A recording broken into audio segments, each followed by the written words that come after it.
Ladies and gentlemen, sports fans alike, welcome to another edition of Bill Swerski Sports Talk Chicago, one of the couple, two, three best podcasts around. So sit back, grab yourself a cold one and a Polish sausage, park your keister in the French room, and listen to Bill Swerski Sports Talk Chicago. In Chicago, you know that all sports rock. The Bears, Hawks, Bulls, Cubs, and Sox. Pick your favorite, you can choose, as long as the Packers lose. For everything you need to know, it's Bill Swerski Sports Talk Chicago.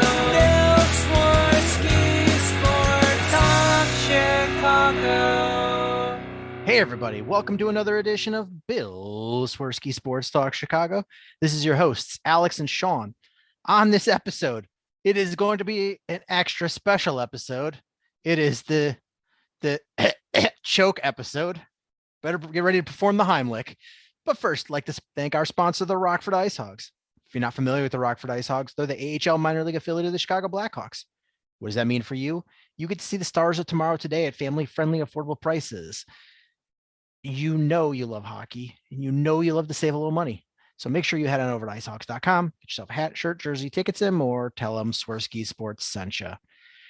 Oh, Alex, the memes are coming, and they are good. Twitter is dragging Aaron Rodgers, and I'm here for all of it. I don't think I've ever seen a player or team get dragged on Twitter as much as this Packers team has. I mean, obviously, we've seen teams get dragged and players get dragged in numerous occasions, whether it's a bad loss or, they do something embarrassing, but holy cow. I mean, it was full force everywhere. I mean, this was a pretty big deal. This was supposed to be, or at least what many thought, was the last dance for Aaron Rodgers in Green Bay. And this team went all out to try to make that happen. You can't blame them. You can't. But they go all out, and they're one and done. They go 13-4, and they go one and done, and they score 7 points at home. And we have seen so many times in the past where Aaron Rodgers isn't really the man at fault for playoff losses. I mean, you remember 2011, they went 15-1, but that defense was terrible. 2012, Colin Kaepernick ran all over them. 2013, pretty much the same thing. 2014, that was a legit good team, and, they botched all of that at the end. And then, you had 15 and 16 where they got in, but their defense was really, really bad. This was a Packer team where the special teams are awful, but you thought, okay, Aaron Rodgers is playing like an MVP still, and they got a good defense. So you thought, okay, who's going to go into Lambeau Field and beat them? Well, the San Francisco 49ers did. It's amazing. If you tell me that the Green Bay Packers don't turn the ball over on offense and their defense holds Jimmy Garoppolo to 131 yards passing with no touchdowns, and they hold the leading rusher to 53 yards. No running back has over 4 yards a carry, and that the San Francisco offense is going to score 6 points at Lambeau Field when it's like 10 degrees in the snow. There's no way anybody goes, oh yeah, Packers are going to lose that.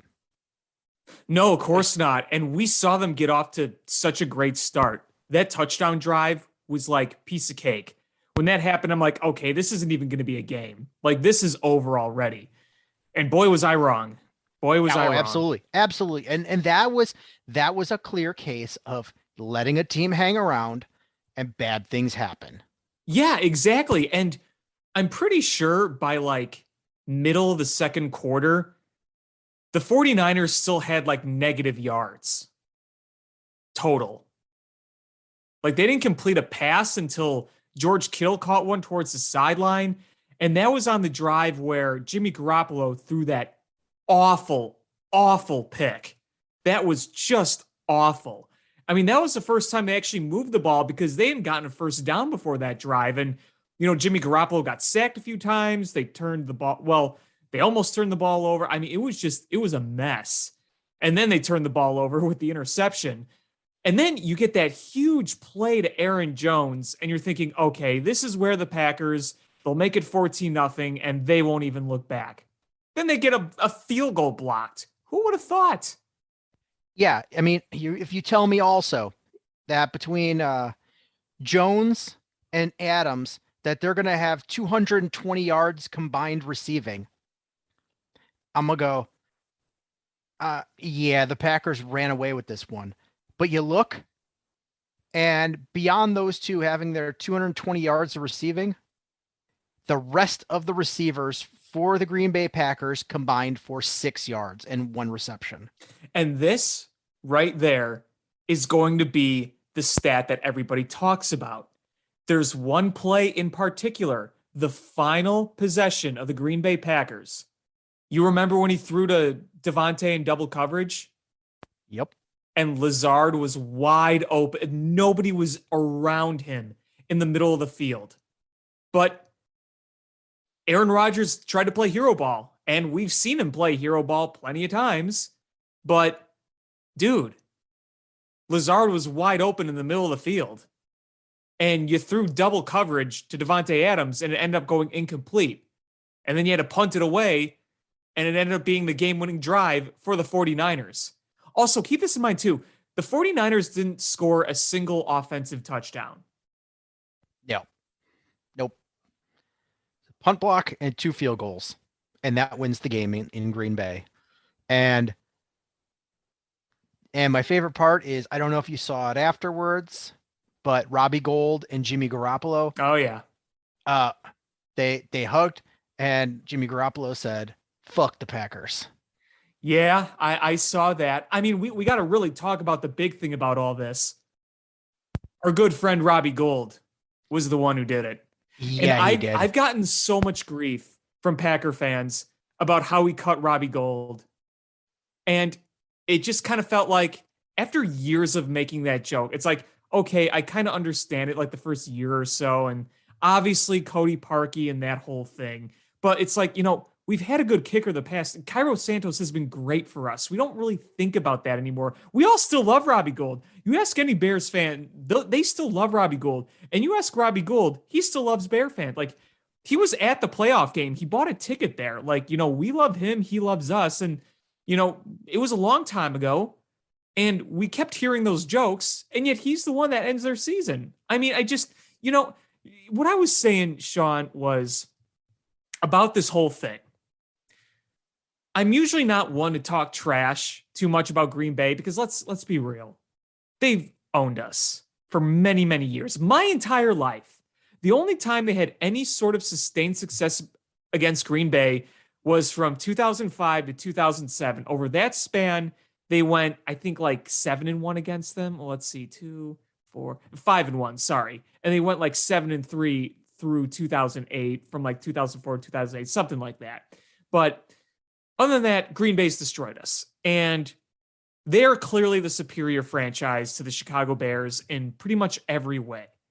But after this year, after the "I still own you" stuff, and hearing that taunt over and over and over and over again, this just felt right. It felt like a little bit of easing of our pain for us. We can't really say it fully eases our pain because at the end of the day, what we want more than anything is the Bears to be in that position every year. We want them to be in the playoffs. We want them to have, hosting playoff home games year in, year out at Soldier Field / Arlington Heights Stadium, name to be determined. We want that. That's what we want more than anything. George S. Hallis Stadium. Oh man, I thought you were going to say George McCaskey Stadium. No, that's what they said they want to name it. Really? Mm-hmm. In this day and age, when corporate sponsors are like everything. You know what? That would be the best decision that they've made in a long time.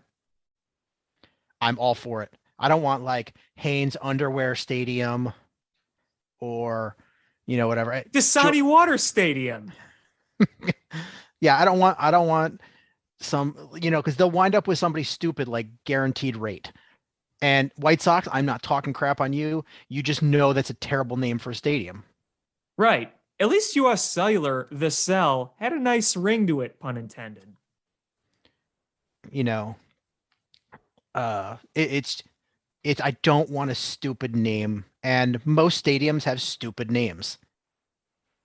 The only corporate stadium name I can think of that I like is in Louisville, Kentucky, KFC Yum Stadium. Isn't that not the perfect name for something in Louisville, Kentucky? KFC Yum Stadium. I'm all for that one. But most if it's going to be a name, it's going to be there. Yeah, most NFL stadiums have stupid names. Gillette Stadium, dumb. Like they're all dumb names. And at least Lambeau Field is like, okay, that's named after Curly Lambeau. That's named after a person. You don't see that much anymore. I'm for that. Lambeau Field, I hate the Packers, but all right. They very iconic name of a stadium. They don't need to make money anyway. Right. And I've been to Lambeau Field, and I got to admit, if you want to look at a stadium renovation done right, go to Lambeau Field. That was done right. The Bears did it wrong. Green Bay did it right. I'm going to completely admit that. It's not even close. But, back to Green Bay, like the actual game, just this whole thing, it's just nice not to have to hear about Aaron Rodgers anymore this year, and maybe never again as a Packer. We don't know. I mean, I've said over and over that I think he's going to stay, but I've looked over and over again at their cap situation, and it's not good. Good. I hope the Packers are stuck in mediocrity for years, and then we don't have to hear about that stupid city and that stupid state anymore. Oh, just all the years of bullshit we had to go through. First with Favre, then with Rodgers. Just, I mean, here's the list of NFL stadiums. Allegiant Stadium. Meh. I don't know if you pronounce this. Gia Field at Arrowhead Stadium. Dumb. Who the hell even calls it that? Everyone just calls it Arrowhead Stadium. AT&T Stadium. Dumb. Jerry World. Bank of America Stadium. Dumb. Caesar Superdome. Didn't even know it was called that. It's always called it the really Superdome. Dumb. Real dumb. It was the Mercedes-Benz Superdome for a while. Empower Field at Mile High. Real dumb. Dumb. FedEx Field. Pretty dumb. And a dump. First Energy Stadium. Dumb. Ford Field. Okay. That's fine. It's the Ford family. Yeah, it's Ford family. Ford is a Detroit institution. All for it. I don't care. Even if it was like a corporate sponsorship, if the Ford family didn't own it, I'm for it because it's like iconic to the city. Right. It makes sense. I mean, when you think of Detroit, you think of the automotive industry. Yeah. So that one's fine. Gillette Stadium. Dumb. Hard Rock Stadium. Dumb. Heinz Field. Meh. That one's not too bad. It's one of those ones where it's named after something, but it's been around so long that like Wrigley Field. Like, okay, I can get behind it just because it's like in your vernacular. So It's a company that is a name. Like Heinz is a name. Wrigley is a name. Yeah. But the stadium has been called that so long that it's my whole life that's what it's called. Highmark Stadium. Dumb. Lambeau Field. That's a good one. Yeah, it is. Levi's Stadium. Dumb. Lincoln Financial Field. Puke. Dumb. Lucas Oil Stadium. Dumb name. Cool stadium. Dumb name. I'm actually going to say Lucas Oil isn't a bad name in my opinion, but anyway. Lumen Field. Dumb. M&T Bank Stadium. Really dumb. Super dumb. Mercedes-Benz Stadium, wordy and dumb. MetLife Stadium, dumb. Nissan Stadium might be the dumbest. Like, do they even still make Nissans? Yeah, my dad drives one. Oh, like, the AMC Gremlin Stadium, Paul Brown Stadium. I can get behind that. After a guy. Yeah. Raymond James Stadium. It's kind of dumb, but it's far less dumb than a lot of the other ones. SoFi Stadium, dumb. But kind of futuristic in a cool way. I don't know. It's of the corporate sponsor ones, it's probably the least dumb. Soldier Field, great name. Bad stadium, great name. Yes. State Farm Stadium. You could get the Rodgers rate and the Mahomes rate. TIAA Bank Field, dumb. Dumb. US Bank Stadium, dumb. I can't say that because they're my bank provider. So like if the Bears decide to name it after George Halas, I'm all for it. It'll be it'll be arguably the best name of a stadium in football. I mean, not much competition. No, I was gonna say it ain't much. Yeah, so there's a George S. Halas Stadium. Is it Dasani that's the water sponsor? Is it Dijon? What it's? Oh, I don't know. Well, you go to Soldier Field, it's that brand, and if you buy that brand at Jewel, it's got the bear logo on it. You know, they've been the official water carrier. Yeah, I know what it is. I don't buy bottled water, so it's I'm not sure which one it is, and they run together. They should rename it Ding Dong George Aqua.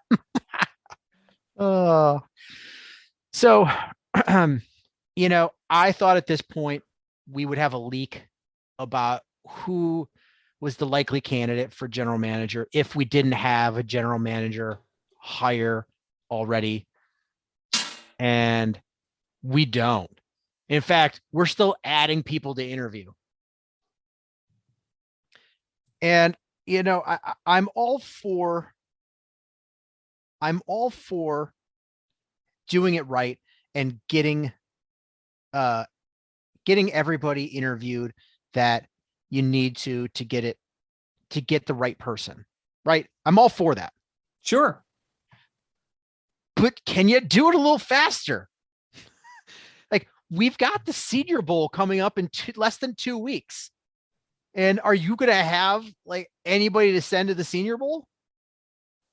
Yeah, the thing is I love the fact that they're picking as many brains as possible. And I love the fact that they're really trying to take time to evaluate this. I did not want them to rush and draw to conclusions, but this is agonizing too. All the rumors, all the reactions, we had one guy drop out last week and it was pandemonium. And, Sean, really, to be honest with you, I think you and I, at least both you and I, me on my end, we can really give solid evaluations of what we think we believe is a good head coach for the Bears. Now, when it comes to general managers or front office people, I'm not going to sit here and pretend I'm an expert on any of these guys. So because one guy was hired by the Giants and another guy decided to withdraw his name, I'm not going to necessarily say, oh, well, all is lost now, because frankly, I can't really value a lot of most of what I can value is the organizations they come from. And that doesn't always mean it's going to be the right guy. How many times have we seen guys get hired, whether it's front office, coach, whatever, where, oh, he's from the blank tree, so he must be good, or he's from this organization, so he must be good. That's not always the case. Yeah, agree. And what we can do, I mean, Rick Smith, we can evaluate because he's been in that job and he's done it. Right. So people, Jeff Ireland, we can judge because he's had that position. Other guys, it is, who was drafted during their tenure there? How did the team perform versus, and you can't always go by the on-field performance because if, you have a lot of injuries or players just underperform that performed well, like, you would expect. It's the expectation of what the team you put together. That's all we can really go on. But there's a couple of guys that have had general manager experience and you can really judge them. That's kind of why I like Rick Smith, who I don't at this point even know if they've interviewed him or if there's officially going to be an interview. I've read reports that he has interest in the Bears job. I've read reports that the Bears have definite interest in bringing him in, but I have not seen his name come up anywhere in like the last week and a half.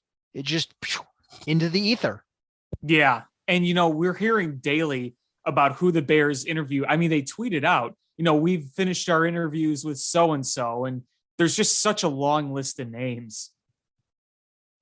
But yeah, him, I haven't seen much on him. Yeah. I mean, we assumed that he would be one of the first ones because he doesn't have a job. You don't have to wait for anything. You could interview him anytime. And who knows, is maybe because he's not associated with anybody on the sly. They talked to him before they made the firing of Ryan Pace. And they just haven't announced it. I don't know. That wouldn't surprise me the way that organization bends the truth. But really where we're coming up here now is, I don't think the Raiders haven't hired anybody yet, but that's the Raiders, man. I don't think the Vikings have hired anybody yet, right? No, they haven't. And we're coming up on the last time, the latest when a general manager was hired. Bill O'Brien was hired on January 28th, but he was already the coach. So he became, I think they promoted him up. Right. So that wasn't not the same, not apples to apples. The GM of the Cleveland Browns was hired on January 27th. Bill Parcells was hired. Bill Belichick was hired on January 27th. But again, different situation on that one. Yeah, that was pretty wacky. John Lynch was hired on a January 29th. But most everybody was hired. I mean, Ryan Pace was hired on January 8th. I remember that being a very fast process. I think that was like a week-long process. It was fast. Yeah, it was very, very fast because they obviously fired both Trestman and Phil Emery on Black Monday. And next thing we knew, they hired Ryan Pace. Yeah. So I was really expecting them to sign or to hire a GM. My guess was tomorrow was my guess, the 24th, but I don't think we're going to see. They're not going to be done with the interviews yet. Yeah. I mean, let's see where's the tracker? Well, while you're looking for that, one thing I wanted to mention too was, as we're going through this process and you're seeing some of the guys get interviewed and some of them have had to get rescheduled, like Leslie Frazier, for example, and they're getting pushed back. So, clearly they're willing to push these interviews back. It doesn't seem like they have a set date where we must hire by this time. I think they're just taking it one step at a time and making sure they interview everybody first. Yeah. So let's see. Rick Smith, we've heard mentioned as a candidate and has not interviewed that to our knowledge. Ryan Poles, the director of player personnel for the Chiefs, they just requested an interview with him. Are you sure that's not Ryan Pace in disguise? He's a little darker. Hello, my name is Ryan Poles. He's got a fake handlebar mustache. Like Mr. Burns. Hello, my name is Mr. Kearns. So Ryan Poles, the director of player personnel for the Chiefs, they requested an interview with him. Reggie McKenzie interview was requested. Omar Khan interview requested. So like these are guys that they haven't even interviewed yet. And I mean, it's going to take another few days to go through all of that. yeah, it's we're this is taking a long time, and I get it. You want to get it right, but the thing is I don't feel that George is going to get it right. No, my fear. I made this fear very clear to you, whether it was on this show or off this show, but I just have that feeling that Leslie Frazier is going to be introduced as the new head coach. And the first thing we're going to hear in the introductory press conference is, we know our fans value the 1985 team. This man was a big part of that team, and we think he could bring that Super Bowl winning mentality back to this organization. Like, listen, I don't think Leslie Frazier's the right guy. Now, if a team were to hire a smart GM and he said, you know what, we see certain things in Leslie Frazier, we're going to make this work. That's different, but you darn well know that this organization would hire Leslie Frazier because they were caught in the 1985 nostalgia. Like I loved the 1985 season. It was a long time ago. And that happened like over a decade before you were born, right? Yeah, I was born in 94. Yeah. So it's basically a decade. A decade before you were born. So it happened a long time ago. Like, I don't want to keep hitching our start of that wagon. I want to get into what's going to be good for this team going forward. There's still a lot of good candidates at GM left. I still, if Rick Smith, they're not going to interview him. I do like Morocco Brown. I've read a lot of good things. I heard an interview with folks associated with the Colts that talk about, what a smart guy he is and how good he is. I'm for it because they need to get that guy in place and then get their head coach into place. Yeah, and I just don't want them picking a head coach before they have a GM in place. You want the GM to establish what your identity is, establish what your philosophy is, and how things are going to function. That's what the guy at the top is supposed to do. And then he can hire accordingly. And I'm fine if you go, oh man, we got a blockbuster head coach. Like, I'm hearing rumors that Sean Payton wants to leave the Saints.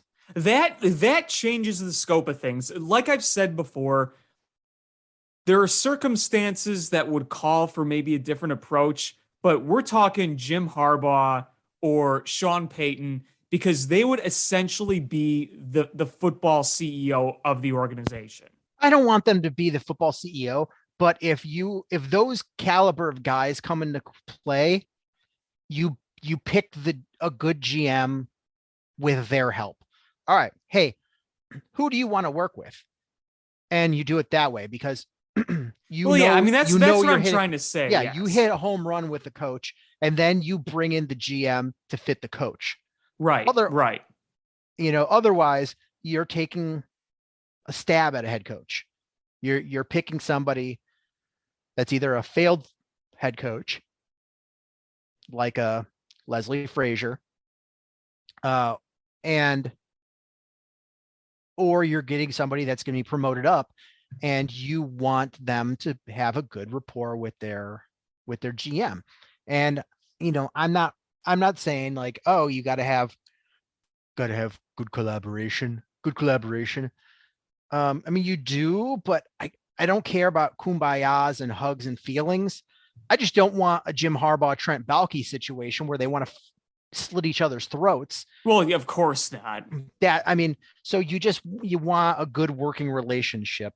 And so if you have the opportunity to bring in Jim Harbaugh or Sean Payton, take it and figure out the GM situation after that. Otherwise, get the GM into place and then hire your head coach. Like the other day we got rumors that the guy was going to be Jim Caldwell. And I know a lot of Bears fans were mad. I wouldn't hate Jim Caldwell as much as many Bears fans would. I'm not going to hate it at all. I'm not going to love it, but I'm not going to hate it. And I'm not going to shit all over it. But the thing is you don't hire a Jim Caldwell before you hire a GM. Right. Yeah, exactly. Sean Payton is on the level that you would. Jim Caldwell is not. As I've said, it's just a collection of a very small group of guys you would do that with. And honestly, I still think it's all a pipe dream. Yeah. Whether it's Harbaugh or Payton, it's a pipe dream. Jim Harbaugh is either going to, I would say, if you made me put odds on things, 90% he stays at Michigan, 9% he goes to the Raiders, 1% Bears. That's my odds. Yeah. Sean Payton coming to the Bears, my odds are less than 1%. Yeah, it's a pipe dream. It's not 0%, but it's so minuscule. It is incredibly minuscule. I also think too that we have to look at the situation and say, okay, we know that the guy's available, likely available. We're taking Sean Payton and we're taking Jim Harbaugh out of the equation. The guys that are available, none of them are going to not have their perceived flaws. You're not, I don't think of the guys available. I'm not saying they're not going to work, but you're not going to look at any of these guys and say, this is 100% home run hire, blah, blah, blah. Every guy out there in this pool, you're going to say, okay, I like this, but I'm a little weary about this. That's just the reality of it. None of these coaching guys are going to be near perfection, but some make a lot more sense than others. And I think some could be very, very successful.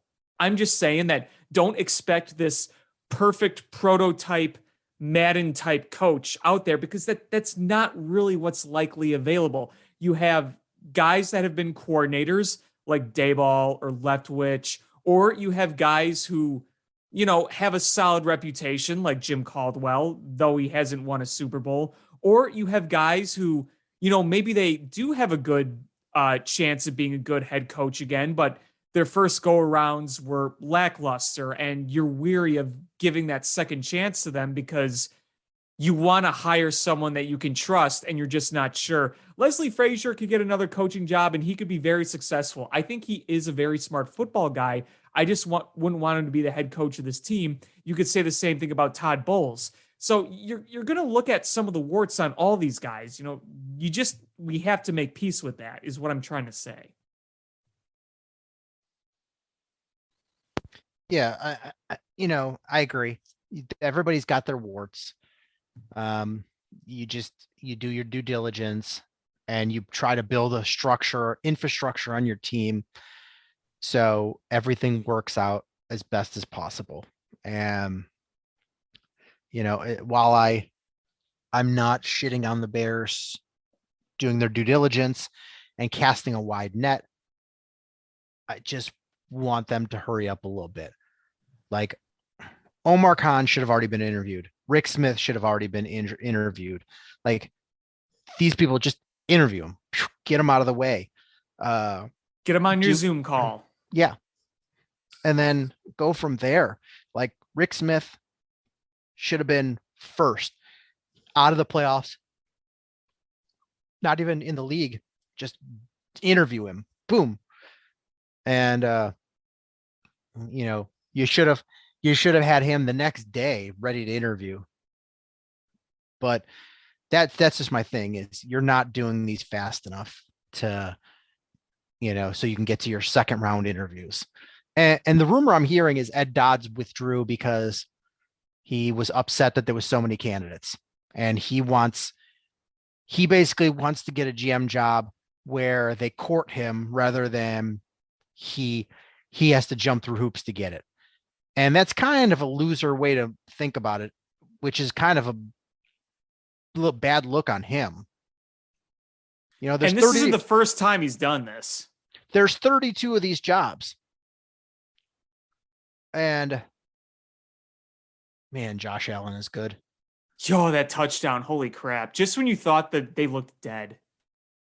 And total tangent, but the broadcast team was hyping up the Chiefs kicker. Oh my God. He's one of the all-time greats. The guy, the 50-yard field goals are chip shots for him. Since they've been hyping him up, he missed a field goal and an extra point. Yeah. Yikes. And I don't think the weather's that bad there. No, I don't think it is.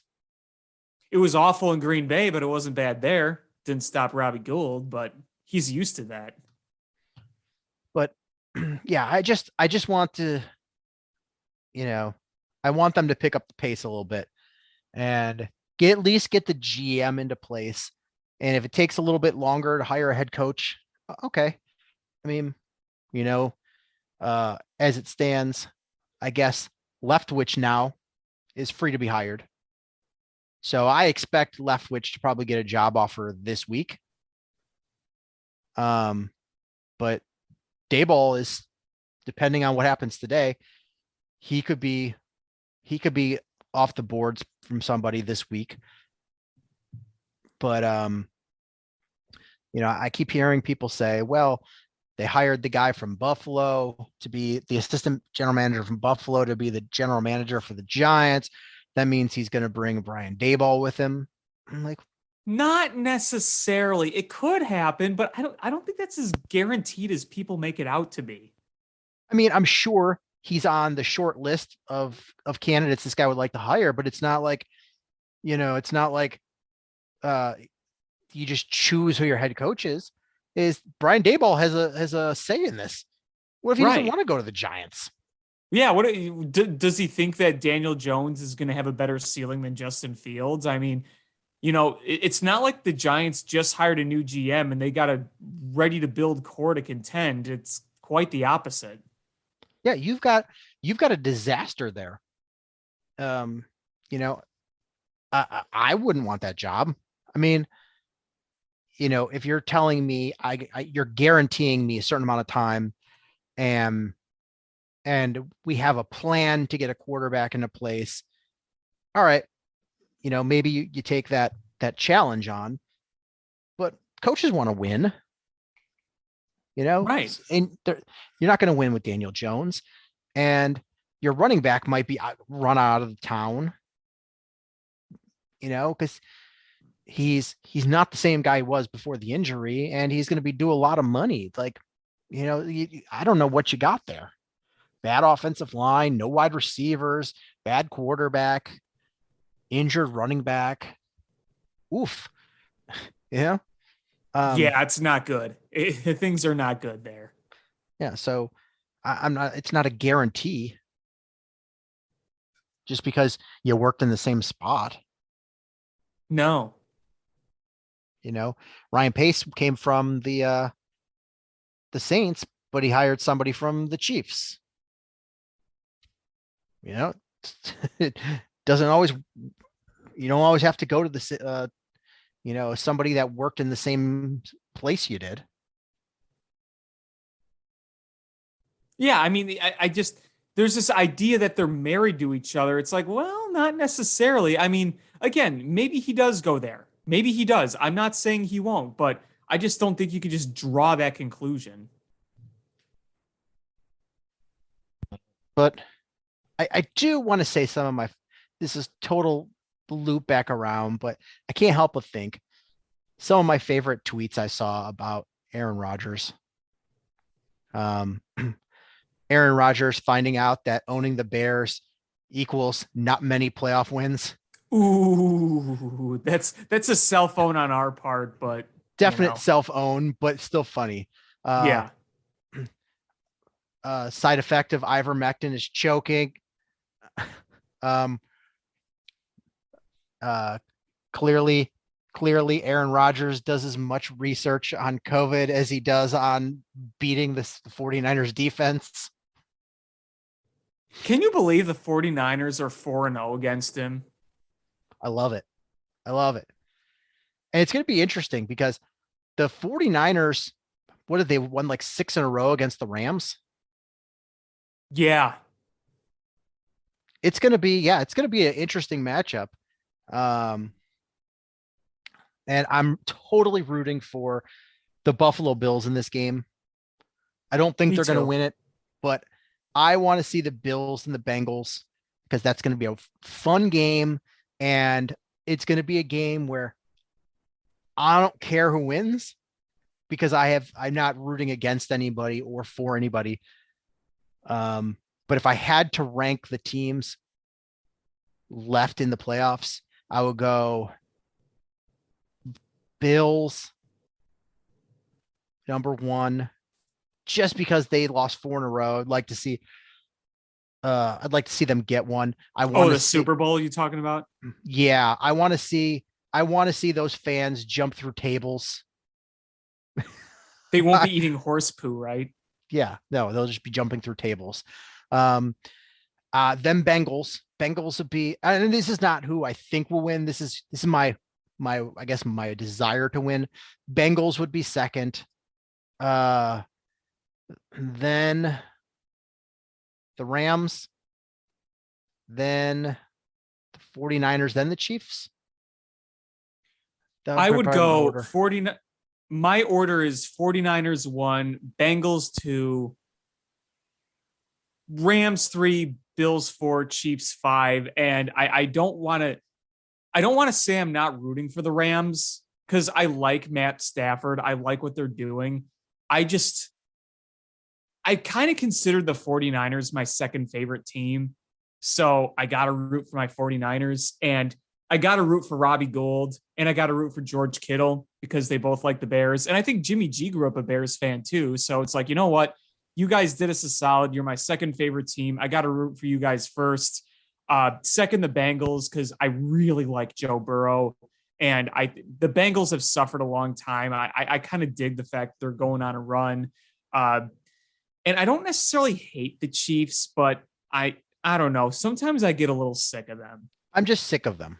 Like I don't have any rooting interest against them. I'm just sick of them. I want somebody new in there. And I think Pat Mahomes is an unbelievable talent, and he might go down as one of the greatest quarterbacks of all time. But I get annoyed when we have to hear announcers going crazy when he makes like a 5-yard dump pass that ends up being like 50 yards after the catch, and they go crazy. Oh, Pat Mahomes! Pat Mahomes is amazing. He threw a 3-yard pass to Tyreek Hill, who ran it 87 yards for a touchdown. Exactly. Where Josh Allen, that touchdown he just threw, that was a bomb downfield, and it was beautiful. Yeah, that was an amazing pass. Like I like.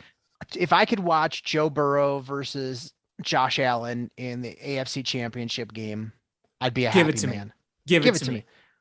Yeah. Like at the end of the day, we can rest easy with these playoffs and be like, you know what? Whoever wins, it's not going to be like we're overly upset. Yeah. It's not like the year that the Patriots played the Eagles in the Super Bowl and I had to root for a plane crash. Like, it was, two of my 3 most hated teams were playing each other in the Super Bowl. And I was like, I'm going to be miserable no matter who wins. And you were just puking you were a Bills fan puking everywhere. Yes. The whole night. And so I was miserable. You know, the only thing that could have been worse is if, you know, the Packers were in it too. There was a three-way battle with the Packers. 2010 was rough. But did I ever tell you about the year that the Packers won the Super Bowl with Brett Favre? Actually, No. Brett Favre, not me, just misnaming Aaron Rodgers. Did I ever tell you that story about the bet I won? No. So I went to college in Chicago, and when you'd have those like really harsh winters where you're not going out, those winters where it's so cold outside that your nose hairs freeze together and the wind chill's like 30, 40 below, and you can't go anywhere, just too cold. And you just stay inside.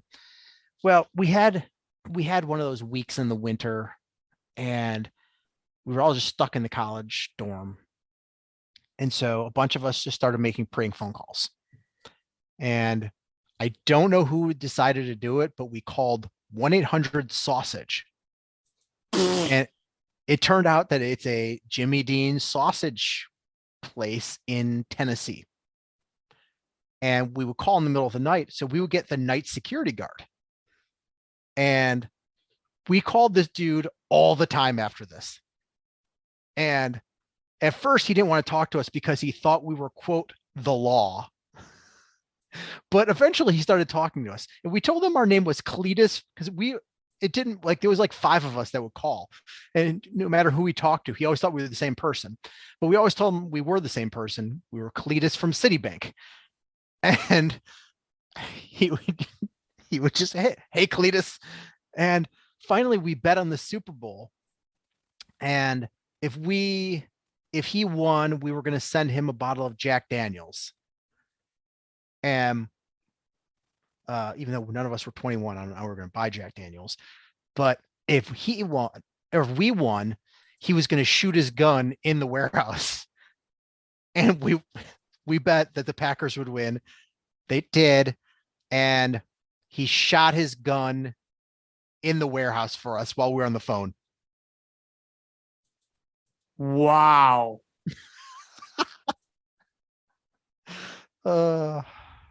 Wow. So that was my favorite bet of all time. And it involved Brett Favre winning the Super Bowl. It did. It really did. Yeah. That's awesome. So it wasn't all just bad news when they won. At least got something out of it. Yeah, I'll say it's a heck of a story. Worth it at that point. But yeah, I mean, if I'm the Bears, like I don't care that this is taking long. I would like a team in place with your staff, your scouts and things to go to the Senior Bowl, because Senior Bowl is important. You get to see how players practice. You get to see them going in battles against each other, in practices, wide receivers versus the cornerbacks, O-line versus the D-line. You get to see how they respond to coaching, how they learn from a coaching staff. It's a really good insight to players that are going to be drafted early in the draft. And if you wait too long, we got 2 weeks. You got to get your staff together. You got to get to the Senior Bowl and be prepared to scout these guys.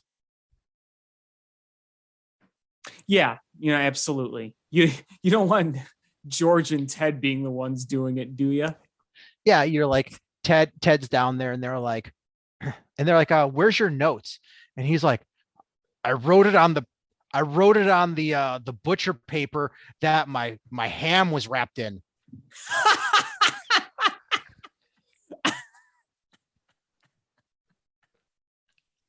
Just the fact that he's got butcher paper from a ham on him. What made you even think of that? You need something to write on. Butcher paper from ham. It's all I had. Butcher paper from ham. He's like, did you at least use a pen? No. He's like, I used the grease from the bucket of chicken and just wrote it with grease. That is so disgusting. Ew. Yeah, we want to avoid that. We want to avoid that at all costs. Oh my God. Just want to avoid that. Have the person in place. Hopefully he has their head coach in place by then. Um, it's you want your structure, and so you can get a jump start on preparing for the draft, evaluating the players you have in the building, and that's a big one. When you're evaluating talent, you have to evaluate what you have in house, even if it's a guy under contract. Do you still need to upgrade? Is he worth keeping around? If it's a free agent and you're one of your own free agents, will you bring them back? Do you have any interest in bringing them back? You know, like allocation of your funds, digging into the cap. Like There's a lot of work to be done with that. there's a lot of work that has to be done. The sooner you get somebody in place, they just start working. That's a lot of work when you started. Yeah. I'm But you better bring plenty of butcher paper. Oh, I collected it from my last 3 hams. I also had a sandwich from Jimmy John's. We could use that too. he just saves all his food that he gets from the deli, and he just saves the paper, and he just pulls out. It's wadded up in his desk drawer. All of his drawers are just filled with like greasy paper. It's got like the grease stains through the paper.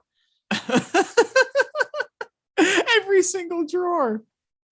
Oh yeah. It's like that scene from The Simpsons where Homer and Bart, and Homer's trying to get fat.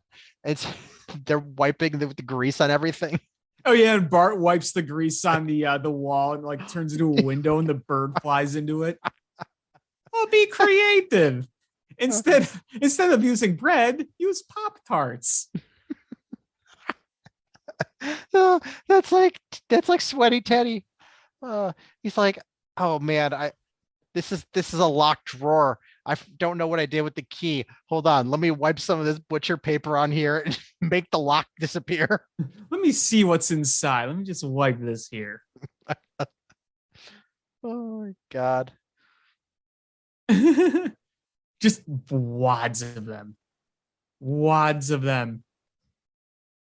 Like, man, you really saved up all these sandwich wrappings. Jeez. I didn't save them up. This was this week. Oh my.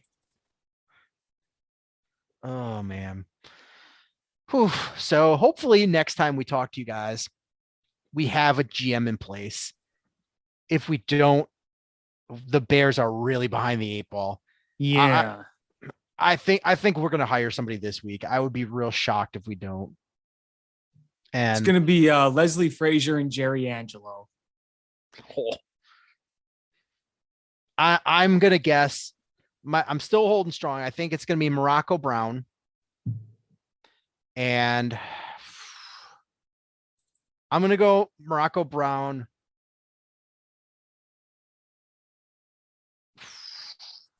Ryan Dable. So you thinking that they're gonna land Dable, huh? I think so. All right. All right. I still have that Leslie Frazier fear. Literally, out of all the people that they interviewed or are planning to interview, he's the one I'm just like, no.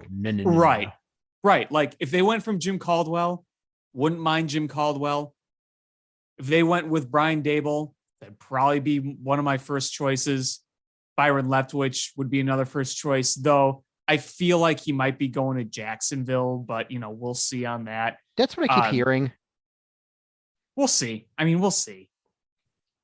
Yeah, I'm guessing Morocco Brown, and I'm gonna say, yeah, Brian Dable. Of the names,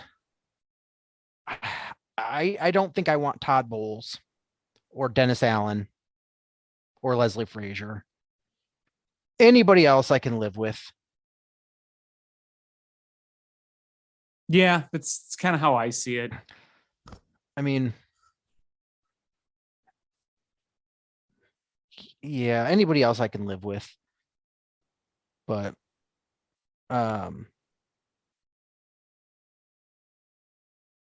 man, nobody's hired a head coach yet, have they? Not a head coach. We've seen, obviously the Giants hire a GM. Yeah, and the Raiders fired a GM. So Yeah. we're like at a net zero. Yeah, so it's not only the Bears. Not only the Bears that are moving slow, but things after the division round could move pretty quickly, I feel like. Yeah, I mean, depending on what happens today, I don't think there's any.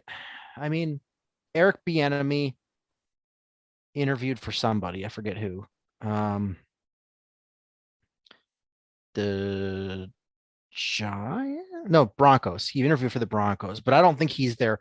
I think Dan Quinn is their guy, from what I'm hearing. That's what I'm hearing too. Yeah. So if the Chiefs win this game, I think you're gonna see some dominoes fall because Todd Bowl, after this weekend, Nathaniel Hackett could be off the market. Todd Bowles, Byron Leftwich, Brian Dable, Leslie Frazier. Like there's a bunch of guys that could just be off the board. Yeah.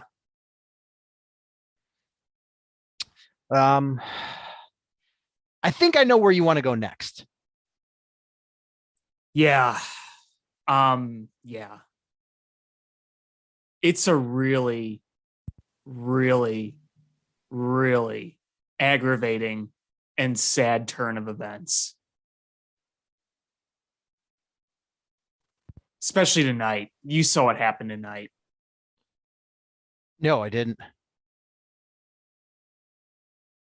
You didn't see the final score. No. Well, the Bulls lost to the 8-win Magic. Oh my God. Yeah. Vucevic had a terrible game. They lost by quite a bit. Just really ugly after a really aggravating loss in Milwaukee. Half this roster is G League guys. I tried to be really optimistic when we heard about Caruso yesterday. I said, we just got to survive and we got to get those guys back at the right time. But you cannot be losing games to those teams. This team has had a rough ride all season long. It just finally we get a good team and this shit happens. I mean, the COVID running rampant through. I think every single starter was out with COVID except for Lonzo Ball, right? Yeah. Uh-huh. Then you get the injury bugs coming through.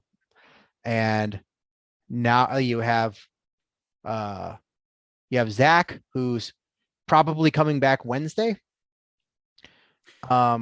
Which is important. They need him back. They need him back badly.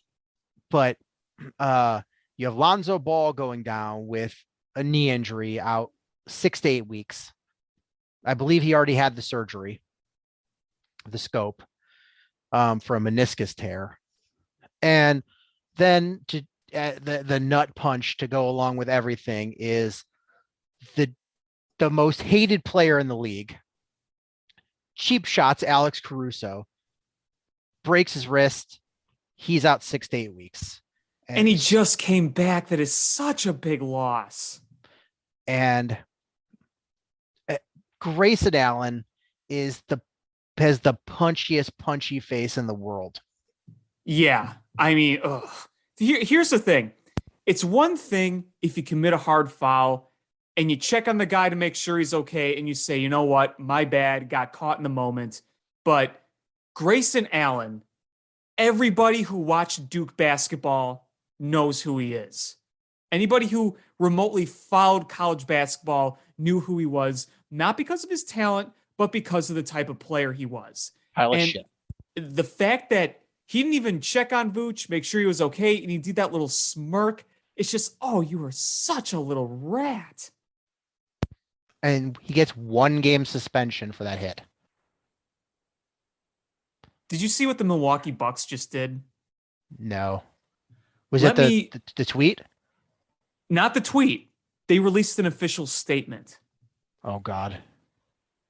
Let's see here. Let me pull it up for you. Quote, "We disagree with the suspension. We support Grayson and look forward to him rejoining our team for Friday's game versus New York." Man. Listen. It's one thing for you to stand by one of your players. Do that shit in-house. To release a statement like that after a player just got hurt and not even acknowledging that a player got hurt is tone deaf and just, I have lost so much respect for that organization. Honestly, if I'm the Greek Freak, I go, shit. People are going to gun for me. If they're like, all right, this is what the Bucks are. They're a dirty team. All right. Hard fouls all around. I mean, wouldn't you, if you were one of those star players on the Bucks, wouldn't you be afraid that you're now a target? And Giannis didn't do anything, but he's their star player, so he's going to be a target. Absolutely. Drew Holiday, the same thing. Yep. From a PR standpoint, what advantage do you have of doing that? You're only making yourself a bigger target. It doesn't make any sense. You know what? Agree or disagree. Don't say that in public, or at least say, we wish the best for Alex Caruso. You know, it's unfortunate that this happened. At least give some sort of acknowledgement to the injured player. I mean, if Alex Caruso was fine and, you know, he just got pushed to the floor and he was okay, we probably would have forgotten about it. We hated it in the moment. It was talked about that night. It was talked about the next morning. By now, if Alex Caruso is fine, it'd probably be history. You know, we would have moved on from it. But Alex Caruso is now out 2 months because of this. Yep. And, you know, the Bulls are going to struggle for a while. And that really sucks because they're, you know, they had the number 1 seed, and then, you know what? Does the number 1 seed really matter that much? Probably not. But you don't want to fall so low that you're really having to play hard at night in, night out to make the playoffs. And honestly, you know, the NBA season is a really long season. You just want to get through the marathon and get ready for the playoffs. And at this point, I'm like, you know what? Get the Bulls players healthy. Get Lonzo back. Get Alex Caruso back. Get Pat Williams back. Keep everybody healthy. You already had COVID run through. Should be good there. And be healthy for the playoffs and make your push there. Right. I mean, that's the best you can hope for at this point. And like I said, getting Zach back is big. You need to get Zach back. Oh, absolutely. Absolutely. I still can't believe the injury luck we've had. Oh, I really can't between believe injury and COVID, it has been brutal. Brutal. Awful. I mean, pretty much everybody on the team had COVID. You've had all kinds of injuries. I mean, Lonzo, multiple for Caruso, Zach. It's just been devastating. It has. And just insult to injury that Caruso had to get hurt right after he came back. Like, he was back for what, a game and a half when that happened? Yeah, it was not. He was out long. all those weeks. Yep. And you saw when he came back, the immediate impact he made. And then you lose that again. And the fact that it had to happen the way it did. Yeah, it's one thing if it's like a fluke thing. Like Pat Williams got hurt on a hard foul. But nobody's mad. I don't remember who it was that hit him. It was just a hard foul. Hard fouls happen. And he landed funny.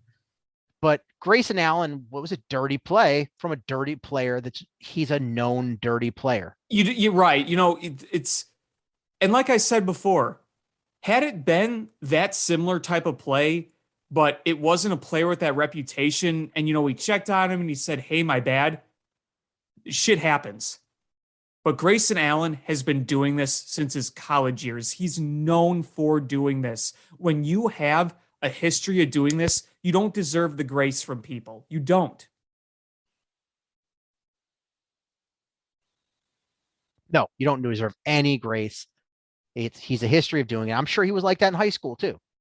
I'm sure he's always been dirty. I don't get it. I think it's a shame. Honestly, it's like Raffi Torres. Raffi Torres was worse, obviously, but when you're scouted as a young player and you're brought into the league because you have talent, that you're a talented person, but you decide to throw talent away to try to be dirty. Like, that to me is a real shame. And you're privileged to play in the NBA. And there's like different levels of dirty. Like, all right, if you're one of those players that's like you're pulling on people's jerseys and trying to get under their skin, like Dennis Rodman kind of like, then you're like, okay, whatever. But when you try to hurt people and you're tripping people and you're throwing people to the ground, and like that's not a good part of the game. And the league, bad look for the league to a 1-game suspension essentially encourages this stuff. And I don't understand what the Bucks PR or whatever whoever's making these statements, like, what are they thinking? What advantage do they think they have by putting this out? If this was the other shoe was on the other foot and Grayson Allen was a Bull and that's how they treated it, I'd be upset. I'd be like, what the hell are you doing? Honestly. I'd be upset if the Bulls got Grayson Allen in the first place. Oh, yeah, me too. I don't want him ever. No thanks. But it doesn't make any sense to me. It really, really doesn't. And I know there are people out there who are always going to have a different opinion on the situation. And okay, you have a different opinion. But the fact of the matter is, a player got hurt as a result of that. And people got to realize that when a player gets hurt because of a play like that, people have the very right to take that a lot more seriously. It should be taken seriously when a player gets hurt. I mean, do you remember when Marian Hossa was nearly killed by Raffi Torres? Yeah. To me, that was probably the dirtiest play I've ever seen in any sport at any time. And except for when that who was it from the Rockets punched Rudy Tomjanovich? I honestly don't remember that. Who was it? It was punched Rudy Tom. But while you're looking that up, Kermit Washington punched Rudy Tomjanovich right in the face and broke his jaw in the middle of an NBA game. Wow. I'd have to look that up. But my whole point of this was Marian Hossa had to get stretchered off. People were worried about him ever playing again in the moment. Was he paralyzed? Was he concussed so badly? Like, what's going to happen? And it's just, when a player gets hurt, you can't take this stuff lightly. And Caruso's injury is nowhere near as serious as it could be with Raffi Torres. We get that, but still, he was injured. And the Bucks have to understand that somebody got hurt from this. So releasing this kind of statement, again, it comes off as incredibly tone deaf. I don't understand it. I would love to just go to those PR people that release that statement and just be like, what is your thought process here? What are you trying to accomplish? Like, I just want to know. Yeah, it's Would It's you like bad. that if somebody did the same thing if it happened to one of your guys? What if somebody broke Giannis's wrist? Would you like that? No, they don't like that. That's bad. They don't like You want to that. stand for your player, keep that in house. Don't let the player who got hurt see that, or the league see that, or the players see that of other teams and your own. Just you don't do that. You don't make that public. That's my end of the rant on that. So frustrating. So frustrating.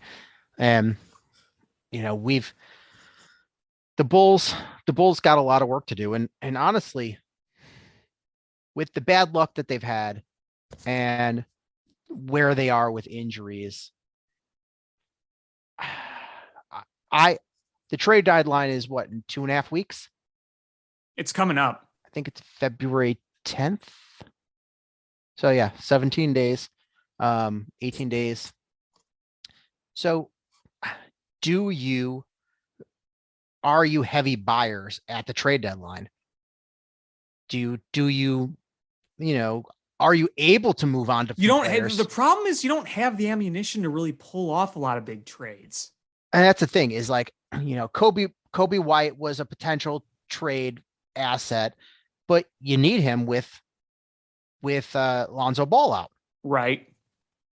Do you trade Pat Williams? And I think that's kind of foolish because you don't know what his ceiling is yet. And what if he's totally an absolute stud at some point? I mean, he's only 20 years old. Like what if he's a stud and you traded him as a trade chip for a rental piece in a year that you've gotten so many injuries that you're probably not going to be a real contender for the title. That just looks bad too. You don't really have any draft picks. I just don't know what kind of moves that they realistically can do. I don't think it's going to be a lot. I think, like you said before on this show, that they might have to make a 3-team deal. You don't have draft picks. You don't have a lot of trade assets. You don't have a lot of room because you need guys. And I'm fine if they try to go for bench depth, to that aren't, they're going to be low risk, high reward type guys. All right, that's fine. I don't care about that because that's just going to help you. But to trade for impactful players, I just, unless they envision this person being here for next year as well, I don't know if I do that. Right.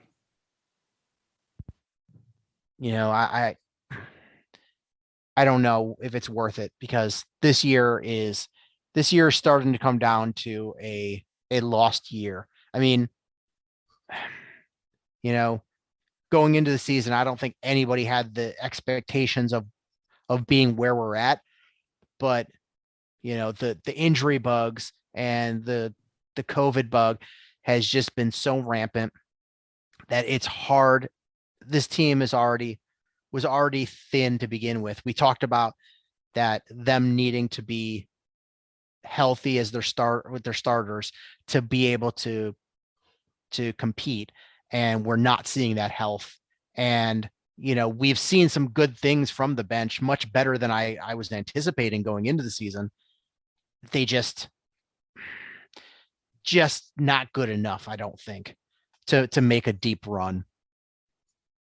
It's going to be really tough. And I mean, part of it will be affected by who plays and who doesn't on other teams because, other teams have guys who either are injured or have COVID too. So, we won't really know what that's going to look like time come. But, it's right now, it's really hard when you have to have half your lineup as a G League lineup and that there's a lot of questions. I mean, you have a timetable for these guys to return, but when Lonzo Ball comes back, he's probably not going to play 100% like that, right? At the snap of a finger. Same with Alex Caruso. Yeah, well, I mean, at least Alex Caruso can stay in cardio shape because it's his wrist.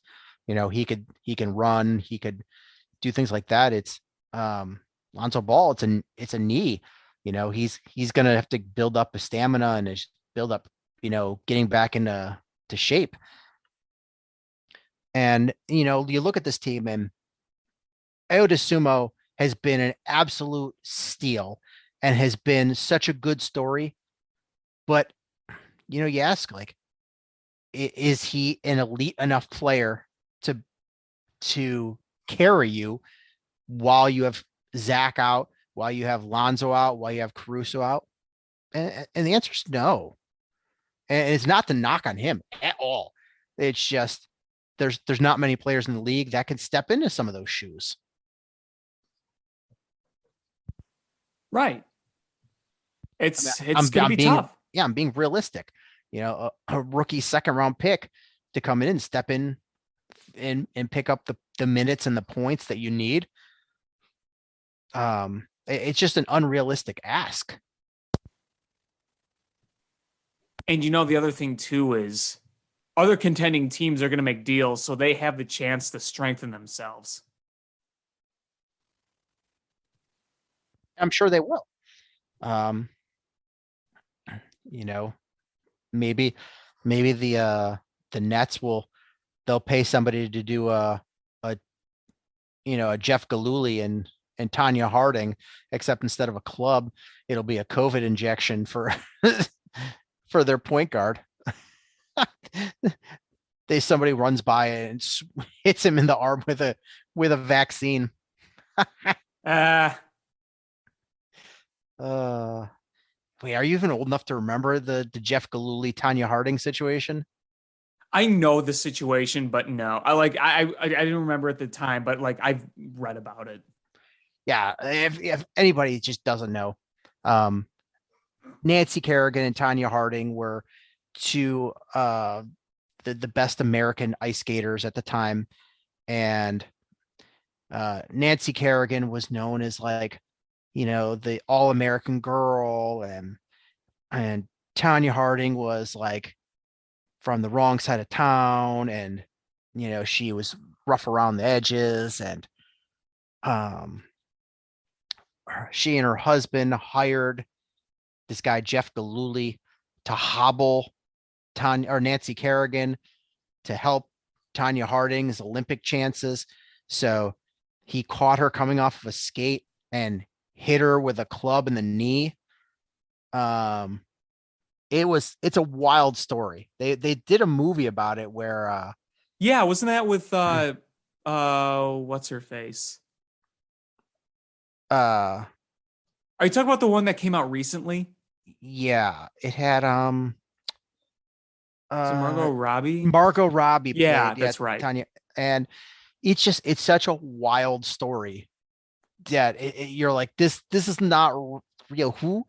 Who hires a hit person to take out somebody's knee from an Olympian that's competing against you in ice skating? Yeah, that's crazy. So wild.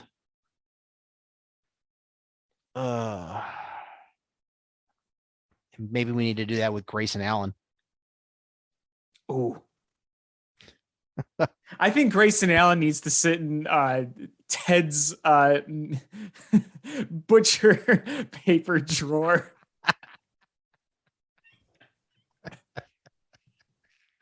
And then we'll throw in some rotten pumpkins from Gallagher Way. Oh, God, pumpkins from Gallagher Way. Pumpkins from Gallagher Way. Gallagher Way. Oh my God.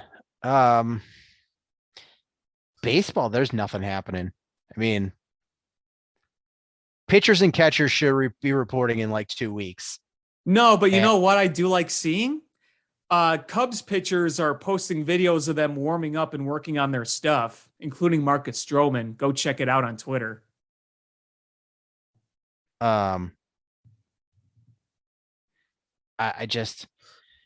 just frustrated, and we're going to get a shortened season, and you couple that with COVID, it's going to be a disaster. I I have so little hope of the season. Yeah, it's not looking good right now, man. It's not. I mean, so we had the initial proposal from Major League Baseball, which didn't address anything except for um, the universal DH. So I feel like we are going to have the universal DH for 2022 if 22 is played.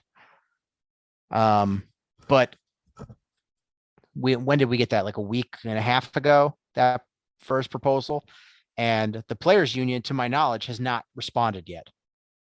Yeah, they were not quite fond of the proposal. Let's just say that. Um, yeah, the fact that they haven't even responded and the two sides aren't just getting into a table or at a table and hashing this out, that they're playing chicken is terrible. And honestly, I wonder why some players didn't sign contracts prior to this, because were they expecting something to change in the collective bargaining agreement that would alter their situation? And I'm not talking about like, the guys that are going to sign last that are, just happy to have contracts. I'm talking about like Carlos Correa's. Wouldn't you want to just know where you're going to be? Absolutely. Nick Because Castellanos, Carlos yeah, Correa, Zach Greinke, Trevor Story, plenty of big free agents still out there. yeah. I mean, think about this. Is the hot stove time is over? Like it when they do come to an agreement, like they're basically just going to jump into a training camp and prepare for a season. Like the free agency period is essentially, over. Like when you sign, it's going to be regular season the season by then, whether it's spring training or whatever. You know what I'm saying? Is that Right. By the time an agreement comes in, this lockout is over and the collective bargaining agreement is signed and in place. By the time that happens, it's going to be after spring training would have already started. And these guys are going to then have to sign contracts and then, get their physicals, whatever, and then just head to training camp. And, that's a, I don't know, that's got to be hectic and probably uncomfortable and probably not my ideal situation. No, not at all. I mean, this is a mess. Honestly, I have the opinion question. Mm-hmm. Do you think behind the scenes that who did Correa just sign as his new agent? Boris, right? Yeah. Do you think so did Dylan Cease? Do you think Scott Boras is still talking with teams unofficially so that when this lockout does happen, things can move quickly? I mean, I'm sure he'd like to do that. Wouldn't that technically be tampering, though? I mean, isn't that not legal? I mean, not that it would stop him. I'm just saying. Yeah, I'm sure it's not supposed to happen, but if you're a super agent, isn't that what you do though? Is you work the channels and to try to get, your guy a deal. And I know they can't sign him officially, but at least work through that lengthy process. There is one thing to keep in mind though. How will the new CBA affect the way contracts are structured and signed? We don't know. I don't know. I mean, like, I don't know if it would be drastically different, but you never know. It's an interesting thought. I don't know. I really don't know.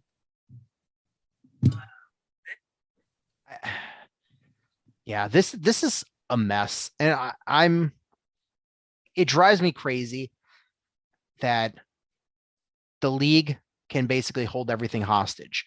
And I know that the players union has a part in this, but they're going to try to get the best for their players. The owners are going to try to get the best for them. And the owners are billionaires. They can hold out. They can just hold out. Especially, with COVID, where, whatever, like they just, you know what, we'll hold out. We'll wait this out. And, players have had a shortened season where they didn't get paid their full amount. And we've got free agency is interrupted, players that don't have a deal. You feel like the players are going to give in before the owners. And whenever they do this, it's always the fans that are left in a lurch. We're left without baseball to watch. We're left paying higher ticket prices to pay these higher salaries. It sucks when billionaires and millionaires feud, and it does a disservice to us hundredaires. Right. Serious. Yeah. I mean, the fans lose at the end of the day. Always. And, Always. And you know what? As I've said to other people before, go out and support your minor leaguers. Minor league baseball will be happening.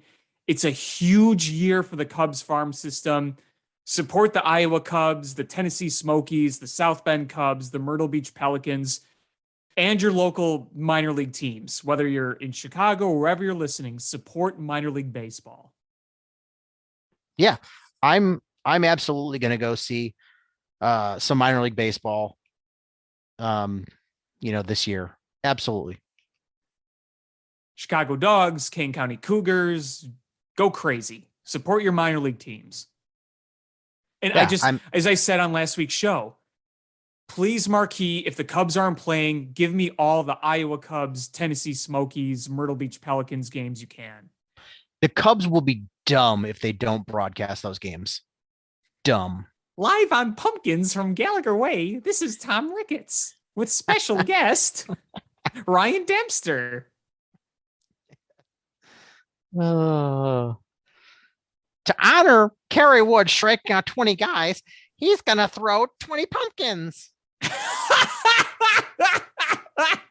Just imagine Kerry Wood just in like some closet with like that plastic tarp everywhere, just picking up rotting pumpkins and just splattering them against the wall.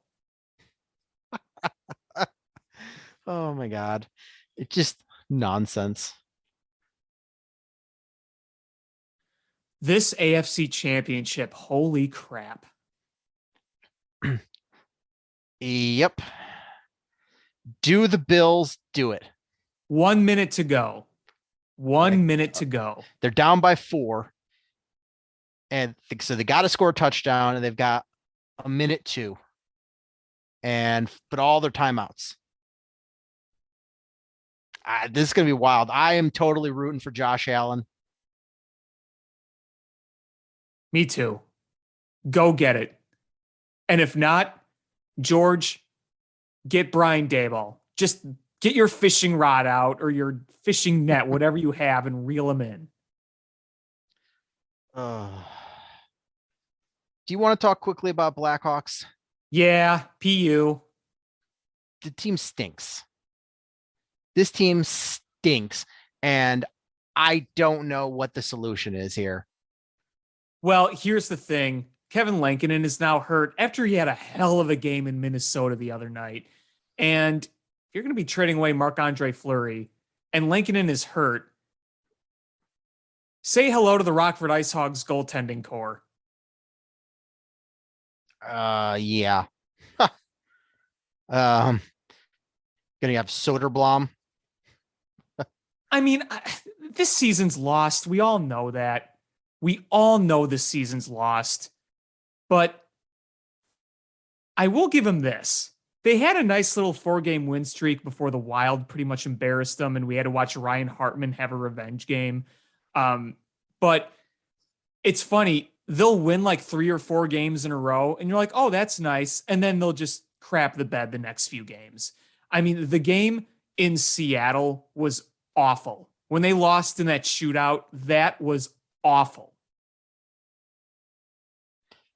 Yeah, and the only thing that's worse than their play on the ice is these non-Pat Foley announcers. You know, it's kind of depressing that this is how Pat Foley's going to go out with this season. Yeah. It's a shame. And I'm not just talking about the team not being good. I'm talking about the circumstances of this season, and you know what I'm talking about. It's just really a shame.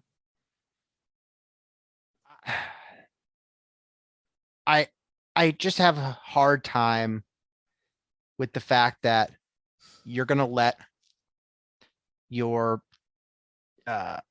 temporary GM have full control over making these deadline deals that are going to impact how quickly you're able to rebuild. Right. And this is pretty much all you got. You know, you don't have a lot of ammunition. You know, you don't have a ton of trade capital. You've basically got to trade off any player you can and just start fresh. Yeah, I mean, it doesn't sound like Kane and Taves are going to be moved. And I mean, I just see it being a few deals. You trade a Calvin DeHaan, you trade Marc-Andre Fleury, maybe another guy here or there, but it's not going to be anything big, and it's not going to bring you anything amazing back either. No, you're probably not. You know, I understand if you're Patrick Kane and you want to end your career with the same team that you've been with, but don't you want to win again? Like, this is not going to be anytime soon. No, we're years away. We are years away. And the off-season contracts that were given out, well, namely the big albatross contract, is going to be tough to rebuild around. It is. It's going to be tough too. And it's not like you have a farm system. Holy crap, Josh Allen. Holy crap. I'm sorry. But you don't really have a strong farm system. Lucas Reichel, I think, is a very intriguing prospect, but other than that, it's not like you're stacked either. You're not the Carolina Hurricanes constantly pushing out talent, you know? Yeah. I love watching Rockford Ice Hogs, and it's a great organization, it's a great stadium, but they have not churned out talent. It has been guys that you were hopeful for that just never developed. They don't develop players there. This is an issue. This is an issue with the Blackhawks. They need to do a better job of developing guys. Yeah, you hit a home run with Alex DeBrincat, but he's really been one of the few successes over the past how many years now? Long time. And, you know, like, and it's not that, and there's been talent in there. We just haven't developed it. Like, we had Teuvo Teravainen, and we parted ways with him, and I know why we did, but he never hit his peak here. He was traded away and became a very good player. Yeah, he was in the right system and the right development. The Blackhawks, I mean, when the Blackhawks were contending, you know, yeah, you developed Brandon Saad. He turned into a nice player, but, you know, everything else you relied on was the core in their primes and acquiring veteran talent. And you traded some of the young talent away to get the veteran talent. When they were winning cups, it was worth it. But now you're in a position where you have to develop talent. You have no choice. And it's, I just, it's so frustrating because this is you need a general manager, a real general manager. You need a real head coach. You need all kinds of talent. You need to get cap room. It's bad. This is going to be several years before they're contending again. And Absolutely. Stan Bowman really drove this team into the ground in multiple ways. In so many, I mean, just really fuck things over. I mean, the Seth Jones, who's a nice player, but oh, that contract, man. You know, the trade and the contract, it's just, it's shitty. Shitty. But, you know, it's going to be, you're going to lose Dominic Kubalik for nothing, probably.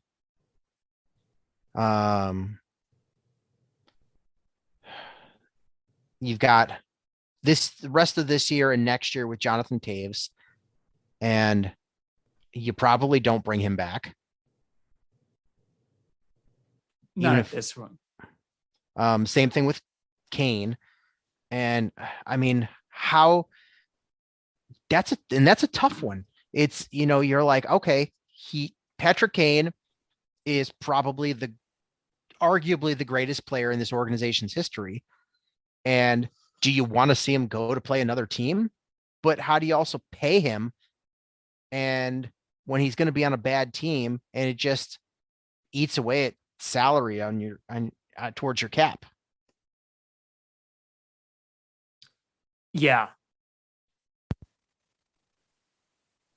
You don't even know where to begin. I mean, this is how big of a mess this is. And this is how much of a big deal that this next general manager, whoever that is going to have to deal with. He's got a hell of a project on his hands. Oh, and big project. And there's part of me that's kind of worried that Danny Wirtz is just going to be like, oh, the interim guys, let's just promote him. Let's just keep him. Danny Wirtz, I think he means well, but he's got to prove to me that he's competent in running a hockey franchise, because this is the same guy when he first stepped in, promoted Stan Bowman. Yep. A guy I'm like, that, oh man, is he going to be like a slightly less ding dong George? Everybody was screaming for Stan to be fired, and he promotes him. Yeah. Yeah, the Chiefs are going to win this, aren't they? Well, 8 seconds left. It's Hail Mary time or lateral time. Well, they're going to throw it into field goal range. Oh boy, if we get overtime. Oh yeah, right. They're down by 3. I was thinking they're down by 4. My bad. Oh my gosh. Don't tell me. They haven't snapped it on my TV yet. It's just snapped it. Oh my God. But this kicker, he's missed kicks tonight. He's missed his last 2 kicks. But he's going to make this one. Though, you know what? This would be fitting. Overtime would be so fitting. Man, 13 seconds and they are able to tie this game up and send it to overtime. The Bills got to be just so frustrated. All right, here we go. It's going to be a 49-yard attempt. He's going to nail it. He's going to nail it. Yep.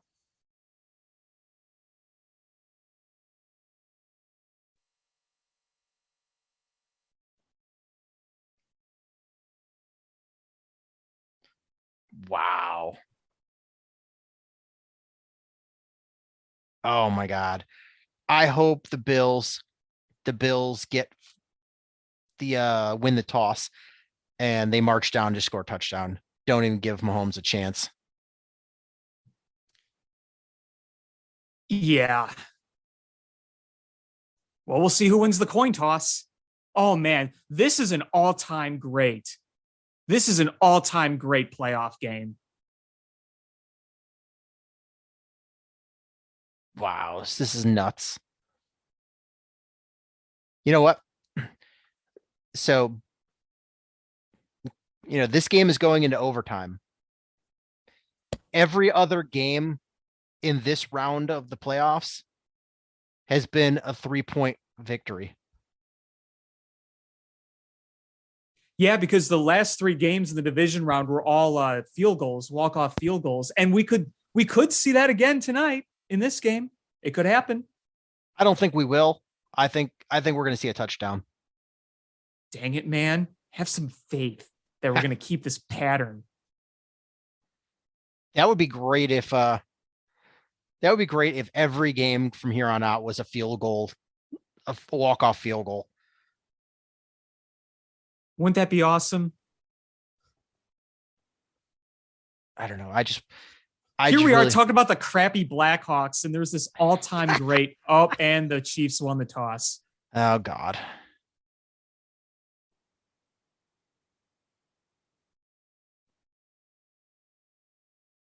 Wait, the Chiefs elected to receive and then tried to pick which way they were going to.